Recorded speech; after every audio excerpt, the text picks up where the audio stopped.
So this is the second to the last question mga kapatids.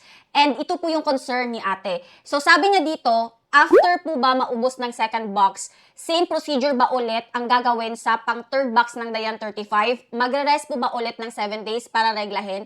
So ang sagot po dito is yes. Bale, yung rule mga kapatids kung saan kailangan po tayo magsimula sa pag-take ng Dayan 35 sa pinakaunang araw ng period natin ay applicable lang po if kaka-start lang po natin mag-Dayan 35 or for example, tumigil tayo ng pagpipills mga kapatids and then after few months or after 2 years mga kapatids na pagdesisyon na natin na balik naman ulit tayo sa Dayan 35, ayan, magsimula sa pinakaunang araw ng period pa rin. Pero for example, sa mga ganitong situation kung saan continuous lang yung pag-inom mo, bale, ang procedure guys sa pag-take ng pang second, pang third, or kahit abutin ka pa ng 100 mga kapatids, ay same lang, okay? Bali, pagkaubos ng isang pad ng Dayan 35, mag 7 days break, and then, pagka 8th day, resume sa panibagong pad. So, ulit-ulit lang talaga mga kapatids, okay? So, ito po yung sagot sa question na to.